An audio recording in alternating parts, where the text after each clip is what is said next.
While many argue whether AI will replace 3D artists or whether 3D AI is slop or not, big and mid studios already realized what's going on and started to wire AI deep inside their workflows, thinking that they will skip opportunity for 2 to 3x cuts in production time is absolutely naive. No one from big players want to be left behind. But it's not about magical AI that will generate 3D assets. Absolutely not. If you take an amateur and provide him with best 3D AI tools, it won't get far. While giving this set of tools to a professional artist will boost him as crazy, and that can't be ignored. Smart ones don't treat it as replacement, they treat it as amplification. And I know that for sure because I'm the guy who advised on that matter. And I'm gonna open that door to Inside Kitchen for you. This video will be a little bit different. Instead of fastest and easiest, I'm gonna show you professional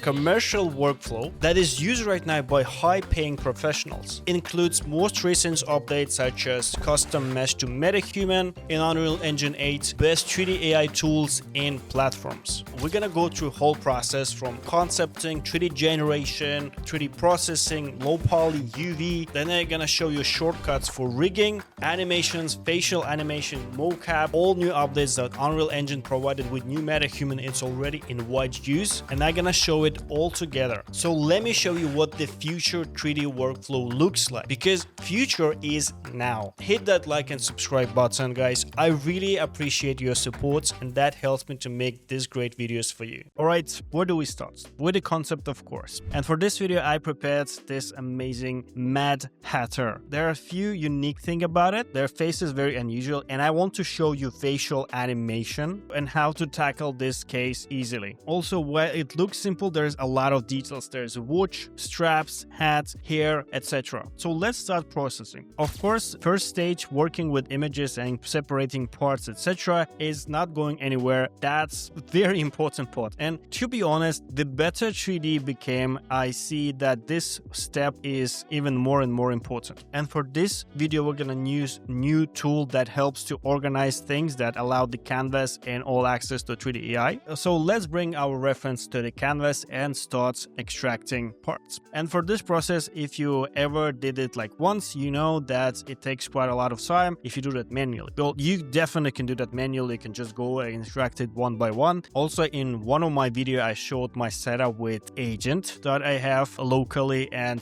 described all the processes that can repeat it. But it's definitely easier that it's all in one canvas. And for that one, we have more and more solutions. And in this video, I'm gonna use one new tool that just released but already got very good feedback from professional community, including my team. And what's really cool about this one is that it's probably the smoothest one right now. We faced 0 bugs, everything works as expected, and that's pretty much what you want from this tool. And yeah, there is a very nice props extraction node that works absolutely amazing. So you basically can select props only, props with the body, you can select amount of details, then it will figure out the parts, you agree or disagree, you can add custom part, and then generate it all together. You can also plug multi-view to this node and it will output multi-view as well. Well, there's quite a lot of cool thing, but most importantly, it works very, very smooth. And just like that, you extract part by part. It is essential to understand how you're gonna combine parts together. And that's a big difference between beginner and the pro artist. If you think this tool will predict best part splitting, the way that it will be most convenient to assemble it later, well, then I have to disappoint you. You have to plan it and understand. So for this character specifically, there will be body and the head, there will be garment, and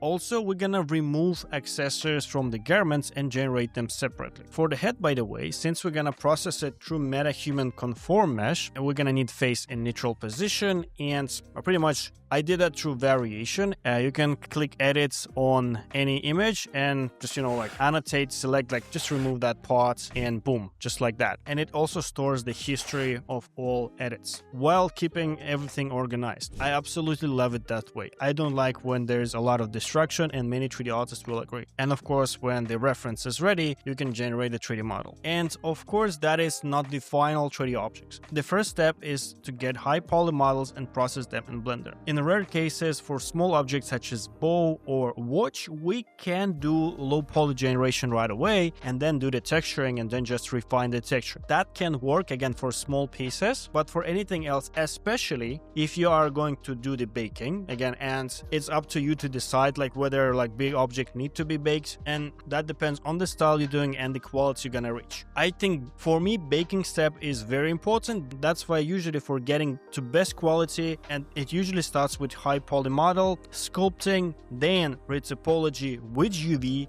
baking, and texturing in AI. And this is actually what we're gonna do later. Now let's bring all these high poly models to Blender. I know in some studios, some artists only work with ZBrush because like the whole studio work with ZBrush, and this step basically can also be done in ZBrush, right? Well, actually those who use ZBrush can do everything in ZBrush, but again, like that is a paid software, and in my team we all use Blender, and I mean we do get the same results exactly. I don't find myself in a position anymore when we need advanced sculpting tools when we work with this AI generated high poly mesh. We usually need to refine it, and sometimes we need to refine it a lot, right? We need to mesh the body to accessories, like refine the details, remove the noise. There can be plenty small things that you want to address, including, I don't know, basically the proportions, but that doesn't require any advanced sculpting things. There in Blender, there is elastic wrap that I'm using like 80 to 90% of cases, and that's more than enough like to adjust the shape. Of course, the more brushes you know, like the easier and faster or like more professional you can address any issue. But if you approach it in the right way from the beginning, you'll most likely not face that much. Let's say if you generate character in parts such as myself, you will have quite sharp detailed geometry on that specific parts like boots, pants, coat. If you try to generate same character at once in one mesh and maybe in some weird pose, well, then you can spend hours more in sculpting, separating, detailing, all of that, etc. But that is just wrong approach. So now after the sculpting phase, we usually do the retopology. And there are a few ways how to do that. For some simple small objects, it can be faster to do quadra mesh, for example. But for bigger details, here's what we do. We're gonna save all high poly and bring them back to canvas so we can actually do texture and retopology. The idea of this process is the following. So for high poly, we're gonna do the texturing, keeping all the details. Then we're gonna do the low poly and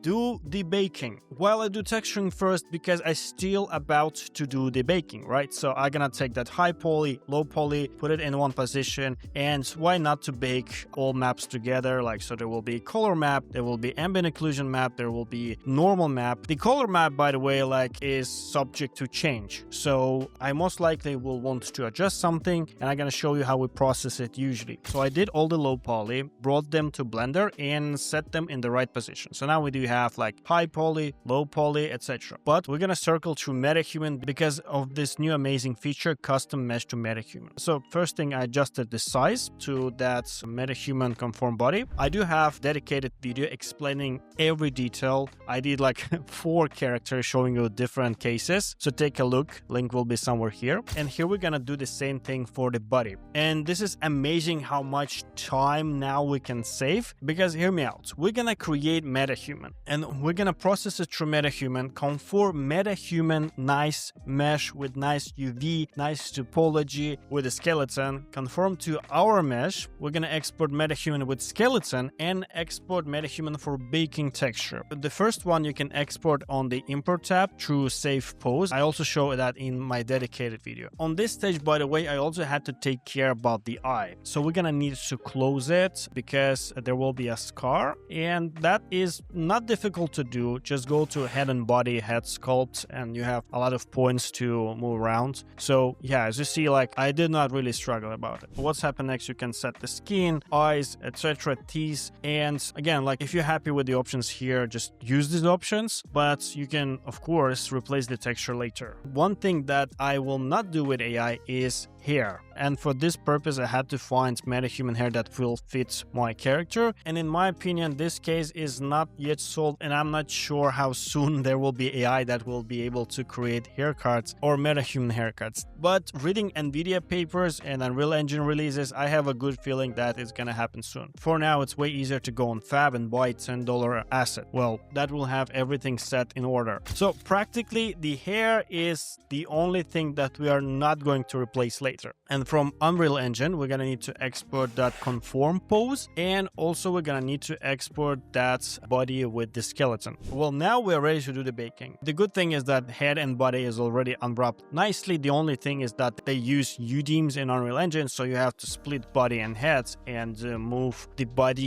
UV -1. I did quick baking and brought this texture right to the Unreal Engine to show you. And it works and feels quite nice. And this one is actually the MetaHuman. So like you can pretty much start doing animations and stuff right away, but we're gonna do that all together later. First, let's finish the rest of the objects, of course. And for nice baking, we need nice low poly and nice UV. And truth be told, that AI generated low poly is not 100% perfect. And to be honest, I mentioned that in every of my video. I would say it's like 80-90% there. My favorite workflow is to work with P1, bring it to Blender, and process to Retopaflow add-on in Blender. I cannot come up with any faster workflow than this right now. You basically P1 generates perfect base. You got most of the shape nice. On some complicated area, there might be a mess of polygons, so you simply select that amount of polygons, go inside Retopaflow, and just redo them as you want. Or you can use Relax Brush to make the wireframe smoother, etc, etc. Also, Retopaflow helps a lot to see imperfections in the mesh covering. Again, for good baking, you need the low poly to cover the mesh. So again, like that information is basically baked. It's not go deep inside in some areas. And yeah, in Retopaflow add-on, like you can sort of see that area and just adjust the polygons. And of course, you do the UV later. To be honest, for me, UV was always the easiest part because mostly I work with very nice optimized meshes. And I would say, yeah, I mean, the cleaner the mesh is, the easier the UV is made.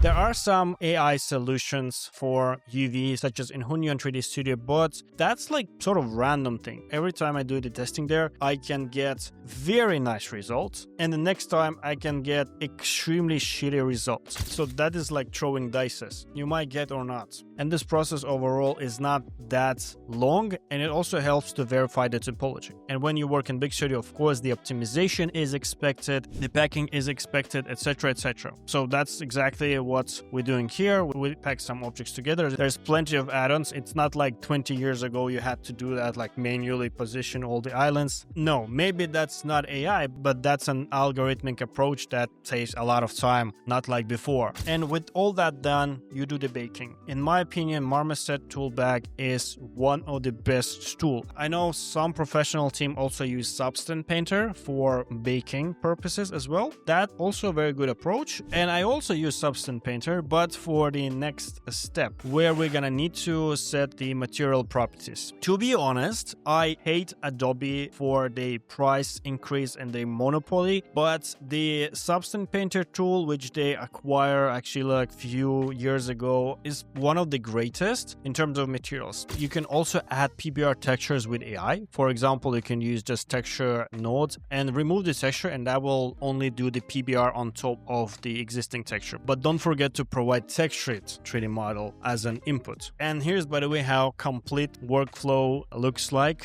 together with all the steps like high poly, low poly. And I'm gonna share a link to this workflow in the description, of course. And if you're a professional or a studio, I really recommend you to take a look on this tool right now because they just launched and there is a free tier with crazy amount of credits. You can create one complete character with all the images in 3D for free basically. So far, this is one of the most robust workflow tool I tested. And good news for teams that this looks like a Figma, so you can actually work together on one canvas in a multiplayer mode and there is zero lags or problems. Well, now back to Substance Painter. One thing, of course, why everyone like it so much, because there's a lot of presets team plays for many of materials. And for the experienced 3D artist, this step will not be soon replaced by AI because the quality of materials you can get here is just way higher that you can get with AI. But you know what? I would split color map and the PBR map set. And color map is actually done really nicely with AI. Materials not, but you